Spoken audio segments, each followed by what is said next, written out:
Visakha steel కు సంబంధించిన కార్మికులు చేస్తున్న ఈ రిలే నిరాహార దీక్ష 1545వ రోజు. దాంట్లో పాల్గొనడానికి కాంగ్రెస్ పార్టీ అధ్యక్షురాలుగా మొత్తం కాంగ్రెస్ పార్టీ వీళ్లకు మద్దతు పలుకుతూ ఈ రోజు ఇక్కడ 11 గంటల నుంచి 3 గంటల వరకు నేను కూడా వాళ్ళతో పాటు నిరాహార దీక్ష చేయడం జరిగింది. వీళ్ళు ఇక్కడే ఇదే ప్రదేశంలో టెంట్లు మారుస్తున్నారు తప్పితే వీళ్ళ అజెండా మార్చలేదు. ఏ రోజైతే వైజాగ్ స్టీలు ప్రైవేటీకరణ చేయడానికి కేంద్రం సుముఖంగా ఉంది అని ప్రకటించిందో జనవరి 2021లో ఆ రోజు నుంచి ఈ రోజుల వరకు 1545 రోజులుగా ప్రైవేటైజ్ చేయడానికి వీల్లేదు అంటూ ఇక్కడే వాళ్ళ నిరసన వ్యక్తం చేస్తూనే ఉన్నారు. 2014 వరకు బ్రహ్మాండంగా నడిచిన విశాఖపట్నం స్టీలు కాంగ్రెస్ పార్టీ అధికారంలోంచి దిగిపోయిన వెంటనే బీజేపీ పార్టీ అధికారంలోకి వచ్చిన వెంటనే విశాఖ స్టీల్ కు కష్టాలు మొదలైంది. కారణం చాలా సింపుల్. మోడీ ప్రభుత్వం అదానీ లాంటి వాళ్ళకు మేలు చేయాలి, దేశంలో ఉన్న ఎంతో మంది కాంగ్రెస్ ప్రధానమంత్రులు స్థాపించిన పబ్లిక్ సెక్టర్ యూనిట్స్ ని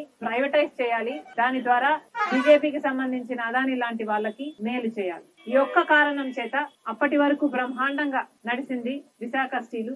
అప్పటి నుంచే కష్టాలు మొదలైంది. అన్నిటికీ బరి తెగించి బీజేపీ మోడీ ప్రభుత్వం నిస్సిగ్గుగా ఇంత మెగ్నిఫిసెంట్ ప్రాజెక్ట్ విశాఖ స్టీల్ అన్నది ఆంధ్ర రాష్ట్రానికే తలమానికం, ఆంధ్రుల గర్వకారణం. ఎంతో మంది త్యాగాల వల్ల కాంగ్రెస్ పార్టీ స్థాపించిన ఈ పబ్లిక్ సెక్టర్ యూనిట్ ని బీజేపీ నిస్సిగ్గుగా ప్రైవేటైజ్ చేస్తామని జనవరి 2021న ప్రకటించడం జరిగింది. దాంతో మొదలైన వీళ్ళ నిరసన ఈ రోజుల వరకు కొనసాగుతుంది. ఇంతకాలం వీళ్ళు పడిన కష్టం ఒకటి అయితే 6 నెలలుగా వీళ్ళు పడుతున్న కష్టం ఇంకొక ఎత్తు. ఆ కారణంగా ఒకప్పుడు 34,000 మంది ఉద్యోగస్తులు ఉండి 7.5 మిలియన్ టన్ కెపాసిటీ ఉత్పత్తి చేసిన ఈ వైజాగ్ స్టీల్ కు సంబంధించి ఇంత మెగ్నిఫిసెంట్ ప్రాజెక్ట్ గా ఇంత వైభవంగా పనిచేస్తే ఈ రోజు కేవలం 23,000 మంది ఉద్యోగస్తులు ఉన్నారు. దాంట్లో దాదాపు 11,000 మంది పర్మనెంట్ ఉద్యోగస్తులు, 14,500 మంది కాంట్రాక్ట్ ఉద్యోగస్తులు. వాళ్ళల్లో పోయిన సెప్టెంబర్ లో 5,000 మందిని దాదాపుగా కారణం లేకుండా రాత్రికి రాత్రే తొలగించడం జరిగితే కాంగ్రెస్ పార్టీ తరఫున